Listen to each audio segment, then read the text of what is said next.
My hands trembled as I stared at the credit card statement, the numbers blurring through tears I refused to let fall. $53,000 in a single day. My heart hammered against my ribs as I read each line item, each purchase more outrageous than the last. Tiffany & Company, $18,000. Cartier, $22,000. Premium spa package, $3,500. First-class tickets to Paris, $9,500. I sank into my kitchen chair, the same one where Richard and I used to share our morning coffee for 38 years before cancer took him 3 years ago. The statement felt like ice in my hands, but my face burned with humiliation. How could I have been so stupid, so trusting? The worst part wasn't even the money. Though $53,000 was more than I'd ever spent on myself in a single year. The worst part was the text message that had arrived this morning, cheerful and mocking. "Thanks for the amazing anniversary gift. Mom Celeste, you're the best mother-in-law ever." I read it again, my chest tightening with each word. The casual cruelty of it, the assumption that I would just accept it, that I was too old, too weak, too dependent on maintaining peace to fight back. My phone buzzed again. Another message from Sienna, my daughter-in-law. "Marcus and I are having such an incredible time in Paris. The suite is amazing. You should see the view from our balcony." Attached were photos. My daughter-in-law posing in what looked like a 5-star hotel, wearing jewelry I'd never be able to afford. Her smile was radiant with satisfaction. In one photo, she held up a champagne glass in a mock toast, the diamond bracelet on her wrist catching the light like a spotlight on my humiliation. But I had never given anyone permission to use my credit card. I was absolutely certain of that. Richard and I had built Whitaker & Associates from nothing 30 years ago. What started as a small business consulting firm in a rented office had grown into a multi-million-dollar company with Fortune 500 clients. I'd been the strategist, the negotiator, the one who could read a room and know exactly which pressure points to apply. Richard had been the visionary, the charmer, the face clients fell in love with. Together, we'd been unstoppable. After Richard's death 3 years ago, I'd stepped back from active management. The grief had been overwhelming. And suddenly, the boardroom battles that once energized me felt pointless. Marcus had been helping me wind down operations, handling the final contracts and transitioning remaining clients. The plan was to officially dissolve the company by year's end. Marcus was my only child, my baby who'd once run to me with scraped knees and bad dreams, the son who'd held my hand at Richard's funeral and promised he'd never leave me alone. But somewhere along the way, after he married Sienna 2 years ago, I'd started losing him anyway. From their wedding day, I'd sensed something was wrong. Sienna had somehow forgotten to save me a seat at the family table, leaving me to sit with Richard's elderly cousins while she pointedly avoided making eye contact with me during the reception. When I gently mentioned it later, Marcus had insisted it was just an oversight, that Sienna had been stressed about the seating arrangements. Since then, it had been a steady campaign of subtle exclusions and pointed comments, family photos where I was mysteriously cut out of frame, Christmas gifts that ended up donated to Goodwill with the tag still on, comments about my confusion and forgetfulness delivered with fake concern in front of Marcus, who'd begun looking at me with assessment rather than love. "Have you thought about automatic bill payments?" "Celeste," Sienna would suggest helpfully, "it would be so much easier for you at your age. Maybe we should look into a financial advisor, someone to help manage your accounts. Marcus could be added to your bank accounts just for emergencies. You know," I'd resisted most of these suggestions, some instinct warning me to maintain my independence.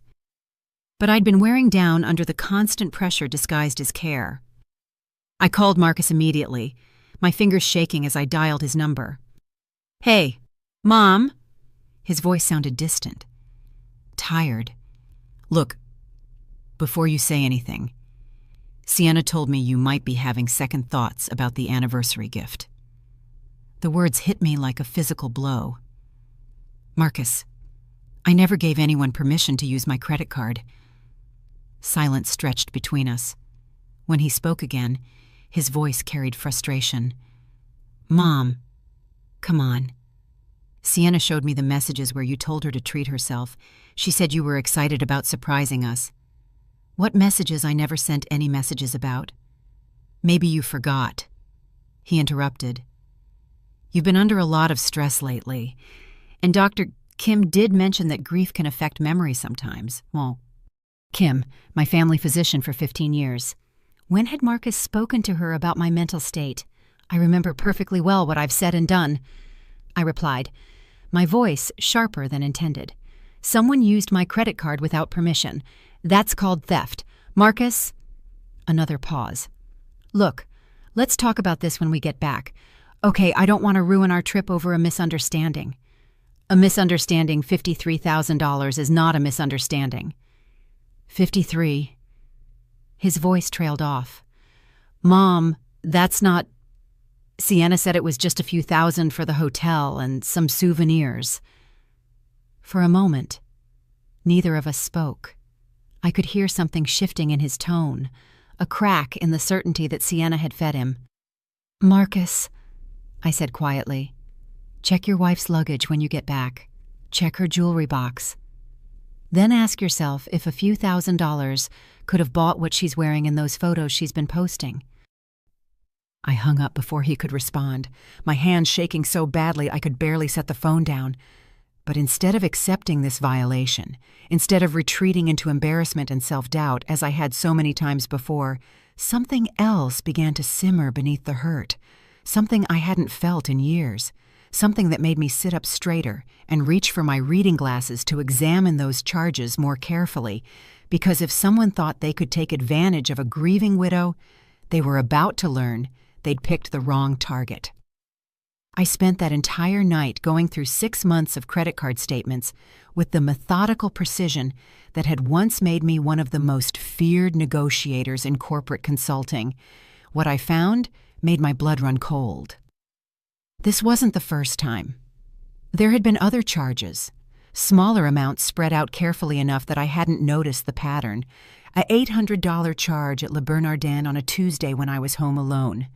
A $200 payment to a luxury spa in Manhattan. Multiple charges at Bergdorf Goodman, Saks Fifth Avenue, and boutiques I'd never heard of. Someone had been using my credit cards for months, testing how much they could get away with before I noticed.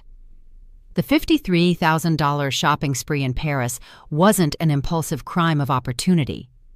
It was the culmination of a carefully planned campaign. Each transaction told a story. February, small restaurant charges. Testing if I reviewed statements carefully. March, slightly larger amounts at department stores. April and May, luxury spas and jewelry stores. The amounts had grown progressively bolder, like a predator learning its prey's habits. But as I traced the pattern, I noticed something crucial. Most of the unauthorized purchases weren't on my personal credit cards at all. They were on a card I'd almost forgotten about, one tied to the Whitaker & Associates business account. After Richard died, I'd stepped back from daily operations but never officially closed the business accounts. Marcus had signatory authority for winding down final expenses and client obligations, which meant that, technically, legally, every charge Sienna had made wasn't just personal theft, it was corporate fraud. And corporate fraud, I remembered from my years running the business, carried much more serious consequences than simple credit card theft. Federal prosecution, prison time, complete destruction of professional reputation, for the first time in months. I smiled, not the forced, pleasing smile I'd worn around Sienna, but something sharper, something with teeth. The next morning, I did something I hadn't done in over a year. I put on my business suit, the navy Armani that Richard had bought me for our company's 10th anniversary. It still fit perfectly, though it felt strange after months of cardigans and comfortable clothes. I styled my silver hair the way I used to for board meetings, applied makeup with a steady hand, and looked at myself in the mirror. The woman staring back wasn't the grieving widow Sienna had been so carefully cultivating. This was Celeste Whitaker, co-founder of a multi-million-dollar consulting firm. The woman who had negotiated contracts with Fortune 500 companies and never backed down from a fight. I'd forgotten her existed. But she was still there. My first stop was downtown to the office building where Whitaker and Associates had maintained headquarters for 25 years. The receptionist, Maria Santos, looked up in surprise when I walked through the glass doors. "Mrs. Whitaker, I wasn't expecting you today." "Good morning. Maria, I need to access the company files and speak with our accountant. Is Jennifer available?" Jennifer Morrison had been our company's financial advisor for over a decade. When she emerged from the elevator, her expression was carefully neutral, but I caught the flicker of concern in her eyes. "Celeste, it's good to see you. What brings you in?" "I need to review all recent transactions on the company credit cards, particularly any charges made in the past 8 months." I kept my voice level, professional. "I also need to understand our current audit requirements and fraud protection policies." Jennifer's eyebrows rose slightly. "Is there a problem?" "There may be. I'd prefer to review the documentation before we discuss specifics." She led me to the conference room where Richard and I used to meet with clients. The same room where we'd celebrated our biggest contracts and weathered our most challenging negotiations. The familiar surroundings steadied me, reminded me of who I'd been before grief had made me small. Jennifer spread the statements across the mahogany table, and together we went through every charge. What I discovered on my laptop was just the beginning. "These charges," Jennifer said, pointing to a series of transactions. "They're all coded as business expenses, but I don't recognize most of these vendors." I studied the list. Designer boutiques, luxury spas, high-end restaurants, nothing that could possibly be considered a legitimate business expense for a consulting firm that had been winding down operations. "The card was issued to Marcus Whitaker as an authorized user," Jennifer continued. "He has signing authority as part of the business transition planning we discussed last year, but according to the merchant descriptions and locations, he's clearly not the one making these purchases." I pulled out my phone and showed her one of Sienna's Instagram photos from Paris, the one where she was wearing the diamond bracelet. "That bracelet was purchased with the company card 3 weeks ago. $18,000 charged to client entertainment." Jennifer's expression darkened. "Celeste, if someone is using company funds for personal purchases and misrepresenting them as business expenses, that's not just theft. That's corporate fraud." "What are the implications?" "Federal charges. Potentially. The IRS takes misuse of business accounts very seriously, especially when false documentation is involved." She leaned back in her chair. "We're talking about substantial fines, possible jail time, and complete destruction of professional reputation." I absorbed this information, feeling a mixture of satisfaction and dread. Satisfaction because finally there would be real consequences for Sienna's actions. Dread because those consequences might also touch my son. "What's our next step?" "We need to file a fraud report immediately. The company has to protect itself, and the longer we wait, the worse it looks for us." Jennifer's voice was firm. "I'll need to document everything and notify our legal team. And Marcus, he's the authorized user." "That depends on whether he knew about the unauthorized charges. If he was complicit, he's equally liable. If he was unaware, he might be protected, but he'll still face serious questions about his oversight responsibilities." I stared at the statements spread across the table, thinking about my son. Had he known? Had he been aware that his wife was using company funds for her shopping sprees, or was he as much a victim of her manipulation as I was? "I need to speak with him first," I said finally, "before we file anything official." Jennifer looked uncomfortable. "Celeste, I understand he's your son, but legally, the company has obligations." 24 hours, I repeated. Then we do whatever we have to do. That afternoon, I made a decision that would have been unthinkable just days before, using the spare key Marcus had given me for emergencies. I let myself into his house while they were still in Paris. I wasn't there to snoop randomly or gather evidence. I already had plenty of that. I was there to understand the scope of what I was dealing with, to see how deep this deception went. Their home was beautiful.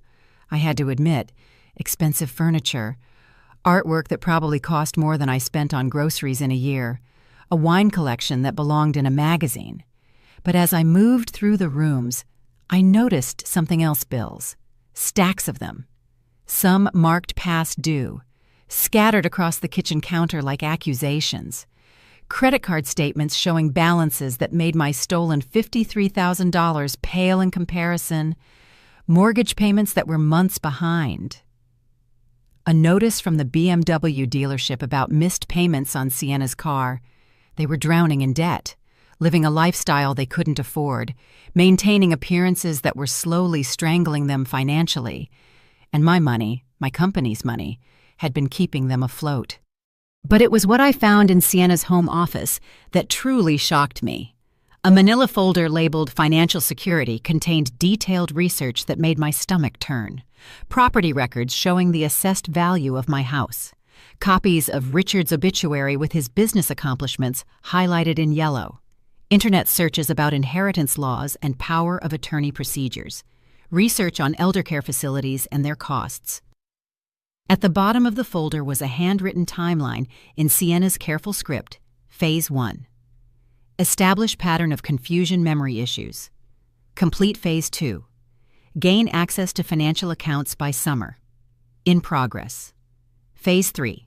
Power of attorney by Christmas Phase 4. Full asset control within 18 months. Phase 5. Long-term care placement. My hands shook as I photographed each document with my phone. 18 months. She'd been planning this systematic takeover for 18 months, carefully documenting every step needed to gain complete control of everything Richard and I had built together. This wasn't opportunistic theft. This was a calculated campaign to essentially erase me from my own life. But she'd made one crucial error in her planning. She'd assumed I was exactly what I appeared to be, a lonely, grief-stricken widow who would be grateful for any attention and easily controlled. She'd never considered that underneath that widow lived a woman who had built and run a successful business for 30 years, a woman who understood leverage and who was about to use it. On my way home, I made one more stop that confirmed my worst suspicions. I called Doctor at Patricia Kim's office and requested an immediate appointment. Mrs. Whitaker, Dr. Kim said, as I settled into the chair across from her desk. This is unusual. You're not scheduled for your annual physical for another 3 months. Is everything all right? I need to ask you about a conversation you apparently had with my son Marcus about my mental state. Doctor. Kim's expression shifted slightly. I'm not sure what you mean. Marcus mentioned that you had discussed how grief can affect memory. I need to know exactly what was said and who initiated that conversation. She was quiet for a long moment, then pulled out a file. About 2 months ago, I received a call from someone identifying herself as your daughter-in-law. She expressed concerns about changes in your behavior, forgetting conversations, repeating stories, seeming confused about recent events. My chest tightened. And what did you tell her? I explained that I couldn't discuss your medical information without your consent, but I did provide general information about how grief can sometimes affect cognitive function in older adults. She seemed very concerned about your well-being. Did she ask about anything specific, power of attorney, guardianship, anything like that? Dr. Kim frowned. Actually, yes. She asked about the process for determining mental competency, what signs family members should watch for. She said she was worried about your safety living alone. I felt sick. Even my doctor had been manipulated into providing ammunition for Sienna's plan. Dr. Kim, I want you to document this conversation in my file, and I want you to know that I have never exhibited any of the symptoms my daughter-in-law described. I believe she was gathering information for purposes that had nothing to do with my health. As I drove home, the pieces of Sienna's strategy became crystal clear. She hadn't just been stealing money, she'd been systematically building a case for my incompetence. Every helpful suggestion, every concerned comment about my age, every instance where she'd reorganized my purse or spoken loudly to me in public as if I were hard of hearing. She'd been creating a narrative of decline that would justify taking control of my life. But narratives could be rewritten, and I was about to become the author of a very different story. I spent the next day conducting the kind of thorough background investigation I used to do on potential business partners. What I discovered about Sienna's financial situation was worse than I'd imagined. Using resources from my business network, I traced a pattern of debt that stretched back years before she'd even met Marcus. Credit cards maxed out and defaulted on, a previous bankruptcy filing from 5 years ago, a trail of expensive purchases followed by inevitable financial collapse.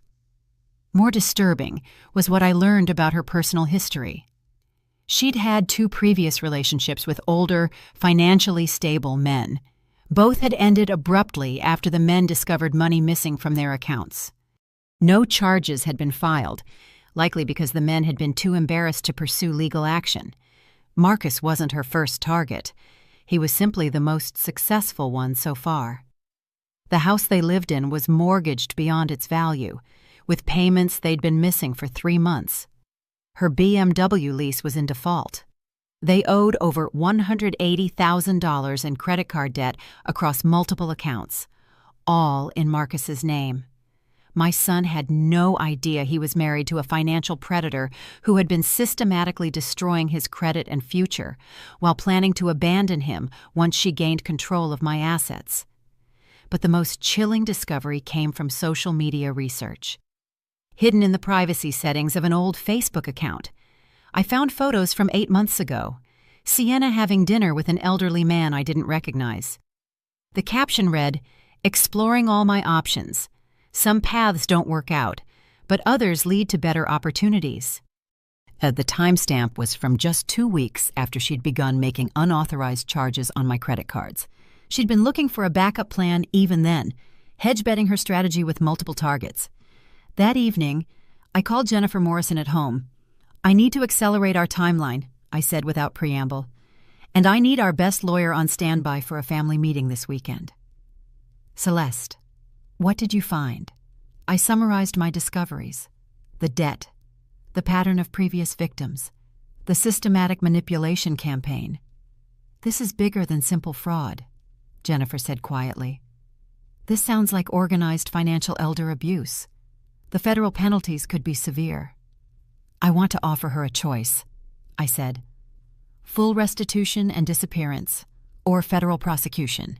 But I want the threat to be absolutely real before I make it. I can have papers drawn up by tomorrow, confession agreement, restitution terms, no contact provisions. But Celeste, you need to understand, if she refuses and we don't follow through with prosecution, she could sue us for extortion." "She won't refuse," I said with confidence I was only beginning to feel. "Because she knows that prison orange doesn't complement her complexion." I spent Friday preparing for what would either be the end of this nightmare or the beginning of something much worse. I reviewed every document, every photograph, every piece of evidence I'd gathered. I arranged for a discreet recording system in my dining room, perfectly legal in our state for protecting against threats or coercion. Most importantly, I mentally prepared to destroy my son's marriage while trying to save his life. Saturday morning. My phone rang. Marcus's name appeared on the screen, and I could hear the tension in his voice immediately. "Mom, we need to talk about everything." "I'm listening." "I've been going through our finances since we got back. Sienna." His voice cracked. "There are charges I never authorized, credit cards I never applied for. Mom, How much money is missing?" My heart broke for him, but I kept my voice steady. "From the business account, just over $75,000. But Marcus, that's not the worst of it." "What do you mean?" I could hear Sienna in the background, her voice sharp and urgent, though I couldn't make out the words. "Where are you right now?" I asked. "At home. Sienna's?" She's trying to explain, but nothing makes sense. She says you gave her permission for everything, that you've been forgetting conversations. "Put me on speaker." A pause. Then the audio quality changed. I could hear Sienna clearly now, coaching him in urgent whispers. "Don't let her manipulate you. She's confused. Marcus, the grief has affected her memory." "Sienna," I said clearly, "I have copies of your research files, the timeline, the power of attorney plans, the facility evaluations. I know everything." Dead silence. "What research files?" Marcus asked. "The ones she kept in the folder labeled Financial Security in your home office. The ones detailing her 18-month plan to have me declared incompetent so she could access my entire estate." "That's—" Sienna's voice was strained. "That's not—" "Marcus, she broke into our house. She's stalking us." "I used the key you gave me," I said calmly. "The same key you insisted I keep for emergencies. And Sienna, the business account she's been using, every transaction is corporate fraud, federal crime, prison time." I heard Marcus's sharp intake of breath, then Sienna's voice rising. "She's lying. She gave me those cards. She wanted to help us." "Then you won't mind coming over for dinner tomorrow to discuss this face to face," I said. "All three of us. I'll show you every document, every piece of evidence. If I'm confused or lying, it should be easy to prove." Another long silence, then Marcus's voice, quieter now. "We'll be there." After I hung up, I sat in Richard's old chair and poured myself a scotch from his private reserve. Tomorrow would determine not just the fate of my money, but whether I could save my relationship with my son before Sienna destroyed him completely. I raised the glass in a silent toast to my late husband. "Wish me luck, darling. I'm about to play the most important hand of my life." Sunday morning. I prepared for the confrontation with the same methodical precision I'd once brought to hostile corporate takeovers. I cooked Marcus's favorite meal, pot roast with all the fixings, the same dinner I'd made for his homecomings since he was a boy. But this wasn't about nostalgia. This was about creating the right atmosphere for truth-telling. I set the dining room table with our best china, the set Richard and I had received as a wedding gift 40 years ago. Each place setting was perfect, but I also placed manila folders at my seat, visible reminders that this wasn't just a family dinner. Jennifer Morrison was on standby at her office with our legal team. Dr. Patricia Kim had agreed to provide a written statement about Sienna's suspicious inquiries. Even Maria Santos had prepared documentation about unusual requests for company information. Everything was ready. Now I just had to trust that the woman who had built a successful business from nothing was still inside me somewhere, ready to fight for her family. At exactly 6 o'clock, I heard the car in my driveway. Through the window, I watched Marcus and Sienna approach the front door. Marcus looked haggard, like he hadn't slept. Sienna looked immaculate as always, but there was something different in her posture, a tension that suggested she knew this wasn't going to be a typical family dinner. I opened the door before they could knock, greeting them with the same smile I'd perfected for difficult clients. "Come in," I said. "Dinner's ready." The game was about to begin. They arrived exactly on time. Sienna looked radiant in what I now recognized as a new designer outfit, probably purchased with my stolen money. Her diamond bracelet caught the light as she hugged me, the same bracelet I'd seen itemized on the company credit card statement. "Celeste, you look wonderful," she said, her voice honey-sweet. "I hope you weren't too worried about us. I know you can get anxious when you can't reach Marcus." The subtle dig was perfectly delivered, designed to reinforce the narrative of an anxious, dependent mother. I smiled and nodded, playing my part for just a little longer. I'm so glad you're both home safely. Come, sit down. Dinner's ready. As we settled around the dining table, I studied my son's face. He looked tired, stressed in a way that hadn't been there before their trip. His eyes kept darting between Sienna and me, and I could see the internal struggle playing out. So, I said, serving the pot roast, tell me about your trip. It looked absolutely beautiful from the photos. Sienna launched into an elaborate description of their hotel, the restaurants, the shopping. She was animated, glowing, describing each luxury in perfect detail, but I noticed she was careful to avoid mentioning specific costs. The suite was incredible, she said, cutting her meat into precise small pieces. Floor-to-ceiling windows overlooking the Eiffel Tower. And the shopping, oh, Celeste, you would have loved some of the boutiques.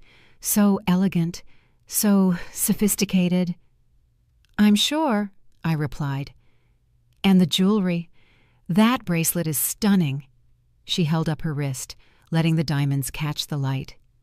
This old thing, I've had it forever, though I did pick up a few new pieces while we were there. You know how it is, when in Paris. The lie rolled off her tongue so easily, so naturally. I glanced at Marcus, wondering if he'd caught it, but his expression was unreadable. Actually, I said carefully, I wanted to talk to you both about something. I've been reviewing some financial statements, and I found some unusual charges, large amounts I don't remember making. Sienna's fork paused halfway to her mouth, but her smile never wavered. Oh, what kind of charges? Credit card purchases. I'm wondering if perhaps someone gained access to one of my cards. The silence that followed was electric. Marcus set down his fork and looked directly at his wife. Sienna, didn't you say Mom gave you permission to use her card for the trip? I watched Sienna's face carefully. For just a moment.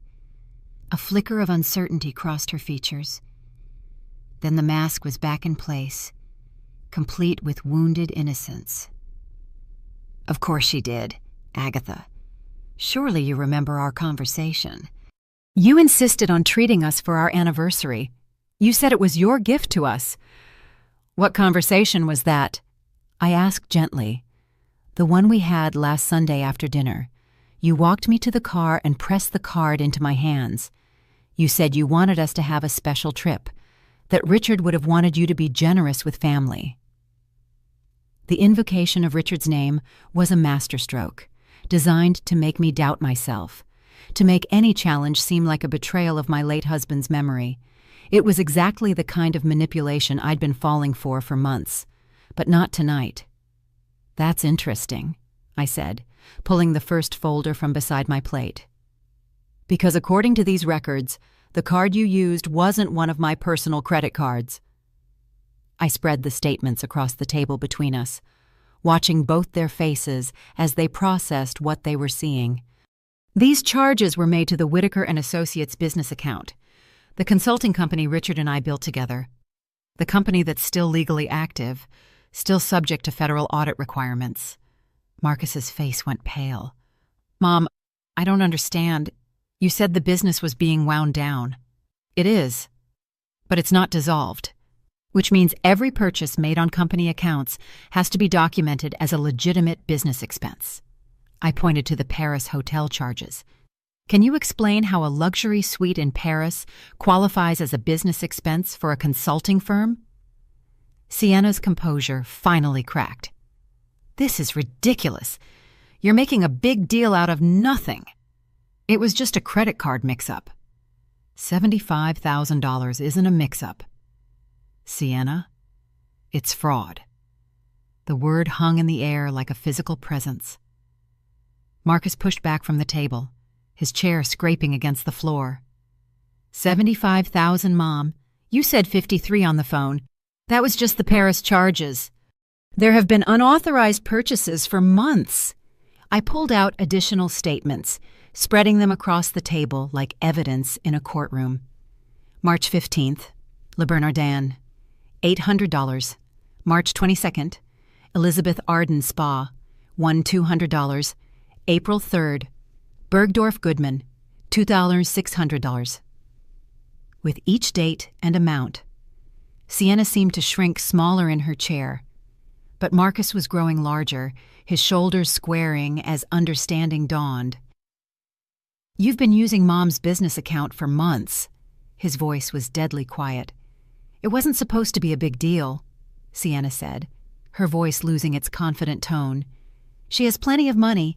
The business was just sitting there doing nothing." "The business that could send us both to federal prison if the IRS decides we're running a fraud scheme." Marcus's voice rose. "The business that I'm authorized on Sienna. Do you have any idea what you've done? What you've made me an accessory to?" "What I've done?" Her voice turned sharp, defensive. "What about what she has done sitting on all that money while we're drowning in debt, living in that big house all alone while we can barely make our mortgage payments? She's your mother. She should want to help us. By stealing from her." Marcus stood up, pacing to the window, "by forging business expenses, by making me an accessory to fraud." I watched the scene unfold with a mixture of sadness and relief. My son was finally seeing his wife clearly, but it was costing him everything he thought he knew about his marriage. "There's more," I said quietly, pulling out my phone. But before I could show them the photos of her planning documents, Sienna suddenly straightened in her chair.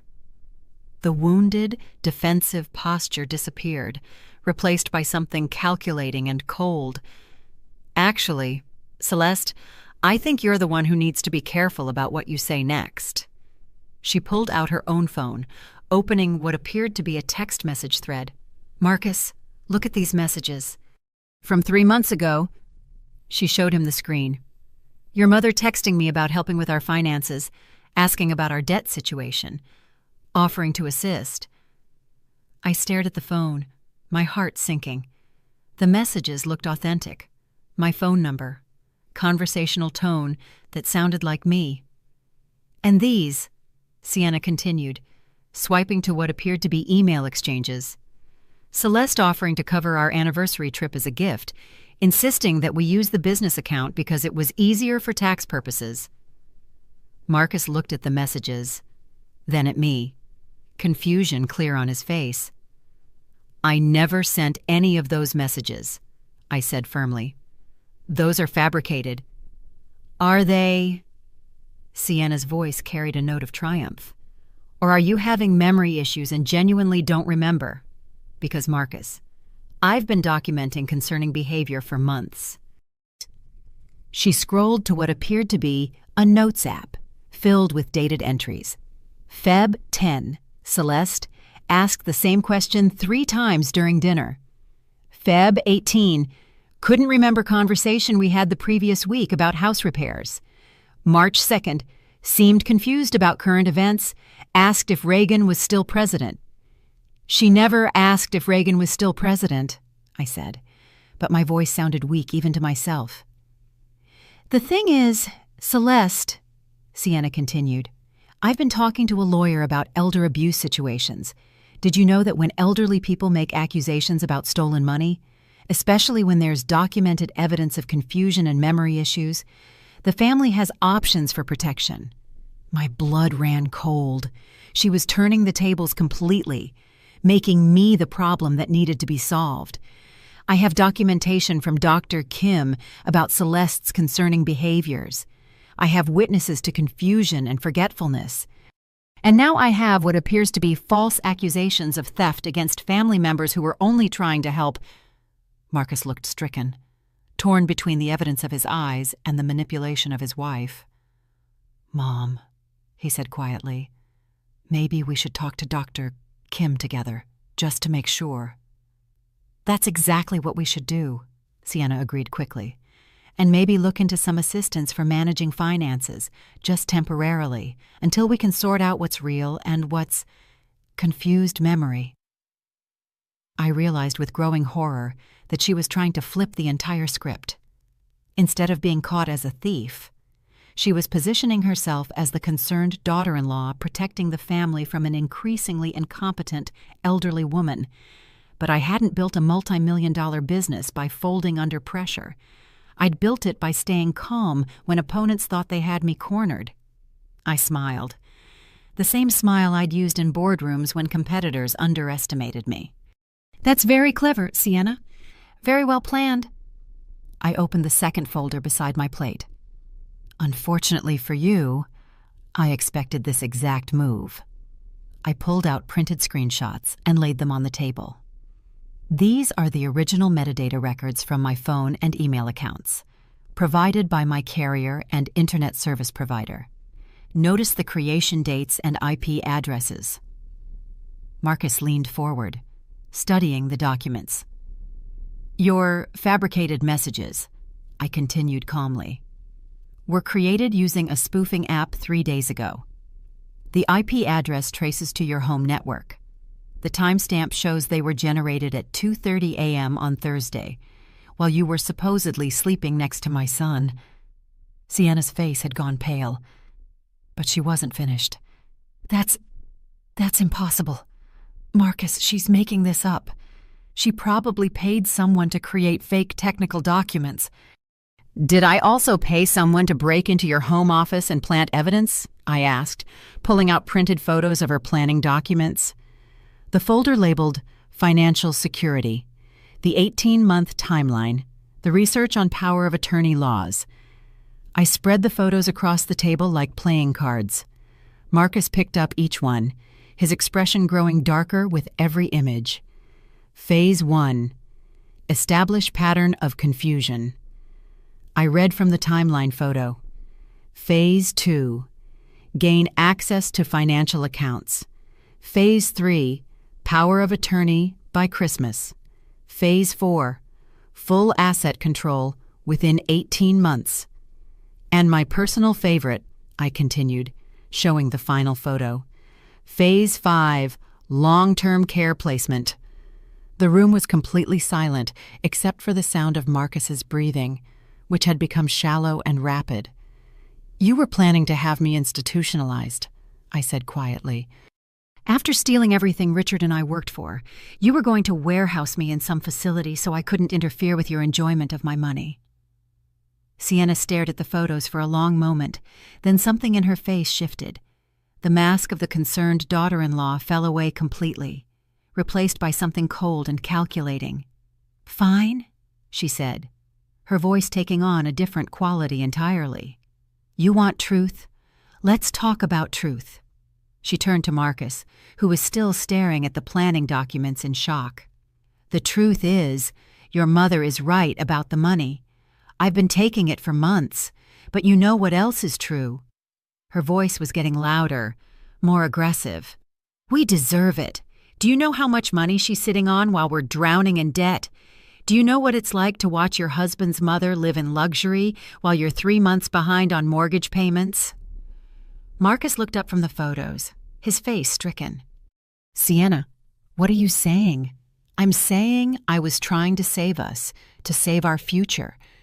Your mother has more money than she could spend in 3 lifetimes, and she was perfectly happy to watch us lose our house while she lived alone in that mansion. So you decided to steal it." Marcus's voice was barely a whisper. "I decided to accelerate the inevitable." Sienna was standing now, her composure completely gone. "She's old. Marcus, she's going to die, probably within the next 10 years. When she does, you inherit everything anyway. I was just evening out the timeline." The casual way she discussed my death, as if it were a business transaction, made my skin crawl. But it also revealed something crucial about who Sienna really was. "And after you had control of my assets," I asked quietly, "what was the plan for Marcus?" Sienna's laugh was harsh, bitter. "You really want to know? Fine. Marcus, I'm sorry you have to hear this, but our marriage has been over for months. I've been staying for the financial security, nothing more." Marcus dropped the photos, his hands shaking. "What? I never loved you." she said with devastating casualness. I loved what you represented: stability, security, access to your mother's wealth. But love Marcus? You're boring. You're safe. You're exactly the kind of man a woman settles for when she can't do better. She pulled out her phone and showed him something on the screen. This is David. He's 68 years old, recently widowed, owns 4 shopping centers in San Diego. I've been corresponding with him for 3 months. The plan was to get control of your mother's money, then file for divorce and move to California. Marcus stared at the phone, then at his wife, as if seeing her for the first time. You were going to leave me anyway, he said slowly. I was going to leave you rich. Sienna corrected. You would have gotten half of everything I took from your mother, minus what I needed to start my new life. It was actually quite generous, considering you brought nothing to this marriage except access to family money. The cruelty was breathtaking, but I realized that this complete revelation of her true nature was exactly what Marcus needed to hear. Any lingering doubt, any hope for reconciliation, was being systematically destroyed by her own words. The research about divorce settlements in your folder, I said. You were making sure you understood the community property laws. Of course. I'm not stupid, Celeste. Unlike you, I don't make financial decisions based on emotions or family loyalty. Everything I've done has been calculated for maximum benefit. She sat back down, smoothing her dress as if this were a casual conversation about the weather. The only thing I didn't calculate was you figuring it out so quickly. I thought I had at least 6 more months before you'd notice the charges. I looked at my son, who was staring at his wife as if she were a stranger, which, I realized, she had been all along. Marcus, I said gently, I need you to understand something. Every word she just said, every admission she made, it's all being recorded. Both of them looked at me sharply. This is a one-party consent state, I continued calmly. I'm legally allowed to record conversations in my own home for my protection. Everything Sienna just admitted to, the systematic theft, the forged documents, the conspiracy to commit fraud, the plan to have me declared incompetent, it's all documented. Sienna's face went white. You can't! That's entrapment. No, it's evidence collection. There's a difference. I reached for the final folder, which brings us to your choice. I pulled out a set of legal documents prepared by our attorney. Option 1, you sign this confession and restitution agreement. You repay every stolen dollar with interest, $78,467 total. You agree to a 5-year payment plan with automatic wage garnishment if you miss payments. You sign a no-contact agreement that prevents you from coming near me, my home, or my business interests ever again. And you disappear from our lives quietly. I set the first document in front of her, then pulled out a second one. Option 2. I file the recording and all evidence with the FBI's Financial Crimes Division tomorrow morning. You face federal charges for corporate fraud, identity theft, elder financial abuse, and conspiracy. The penalty for corporate fraud alone is up to 20 years in federal prison. Sienna stared at the documents, her hands trembling. That's not... You can't make me choose between bankruptcy and prison. You made that choice when you decided to steal from me, I replied evenly. I'm just offering you the consequences with dignity instead of handcuffs. And if I refuse both options, then you get both the financial judgment and the criminal charges. Plus, Marcus becomes a witness for the prosecution instead of a victim of your deception. I looked at my son, who had been silent through this entire exchange. Marcus, you need to understand, legally, you're protected. You had no knowledge of the fraud. And the evidence clearly shows you were manipulated. But you need to decide right now whether you're going to stand with the woman who just admitted she never loved you, or with the mother who's trying to save you from federal prison. Marcus looked at Sienna, then at me, then back at the legal documents on the table. "How long do I have to decide?" Sienna asked. "You don't," I said firmly. "You decide now. While Marcus is here to witness your choice, sign the confession and restitution agreement, or I call the FBI in the morning." The silence stretched for nearly a full minute. Then Sienna picked up the pen with shaking hands. "I hate you," she said as she signed her name. "Both of you." "I know," I replied. "But you're going to pay me back anyway." Sienna moved out that night.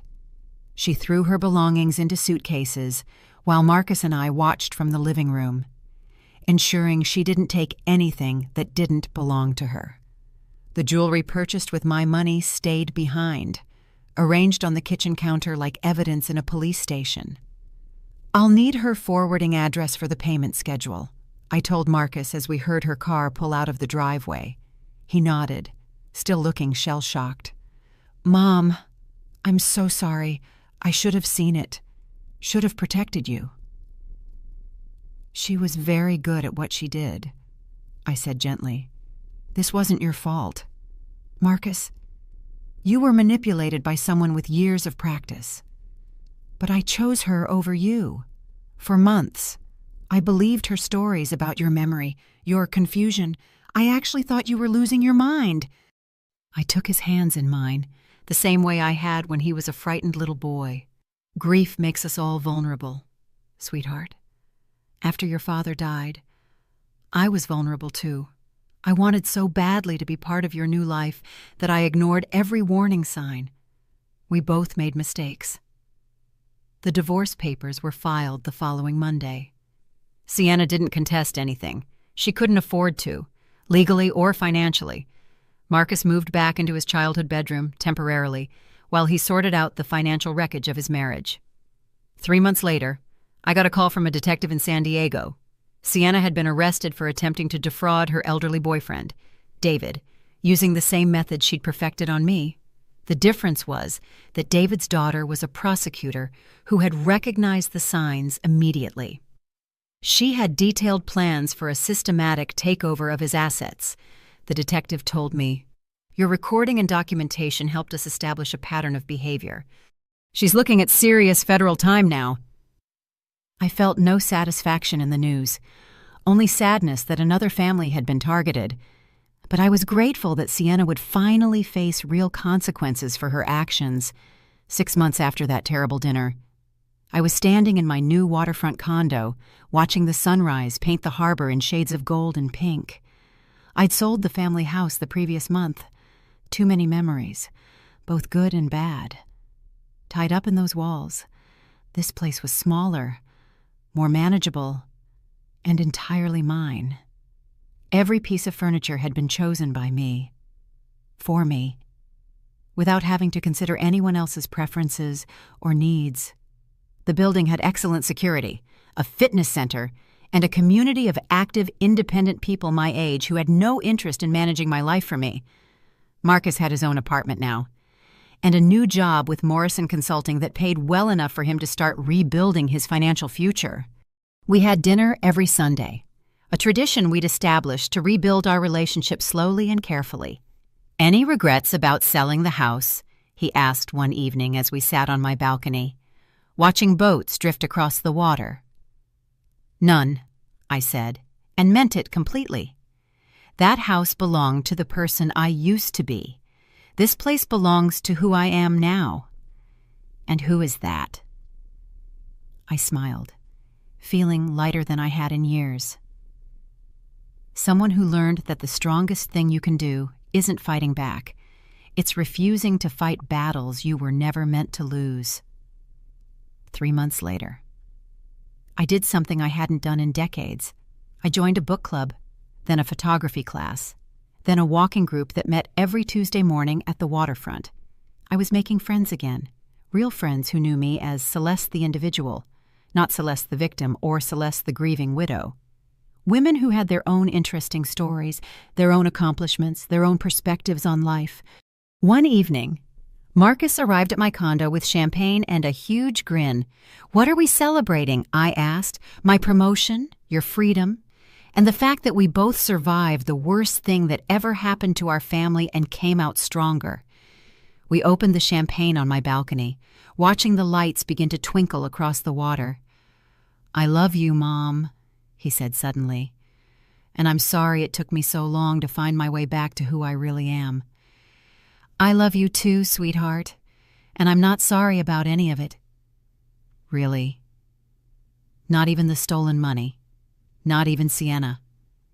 "Not even that," I said, taking a sip of champagne and feeling the bubbles dance on my tongue. Because if Sienna hadn't gotten so greedy, if she hadn't made that one crucial mistake with the business account, she might have succeeded. She might have actually gotten power of attorney, taken control of everything, maybe even had me declared incompetent. I looked out at the harbor, where boats moved freely across the water, untethered and heading toward whatever destination they chose. Instead, she taught me that I'm much stronger than I thought I was, that I don't need to accept crumbs of affection from people who don't really love me, that I can build a life that's entirely my own. "So what comes next?" Marcus asked. I smiled, watching a sailboat disappear into the distance, its white sails catching the last light of the setting sun. "Whatever I want," I said. "For the first time in my adult life, whatever I want." And for the first time in years, that felt like the greatest gift of all. Thank you for watching. I hope Celeste's journey from victim to victor has inspired you as much as it inspired me to write it. Her story reminds us that age doesn't diminish strength, it refines it. Sometimes the most powerful thing we can do is refuse to be diminished by those who underestimate us. What did you think of this story? Were you surprised by any of the twists? Which moment had you holding your breath? Have you or someone you know ever faced similar manipulation? What would you have done in Celeste's position? I'd love to hear your thoughts in the comments below. Your insights and reactions help me craft better stories that resonate with real experiences. If this story moved you, please consider giving it a like. If you enjoyed the journey, sharing it with someone who might need to hear Celeste's message of empowerment. Subscribing for more stories that explore the strength we didn't know we had. Your support means everything to a storyteller. Every like, comment, and share helps these stories reach people who might need them most. Coming up next, I have 2 incredible stories waiting for you that I think will surprise and captivate you just as much as Celeste's tale did. Check out the suggestions on your screen. They're definitely worth your time. Until our next story together, remember you're stronger than you think, wiser than you know, and more capable than anyone who tries to diminish you could ever imagine.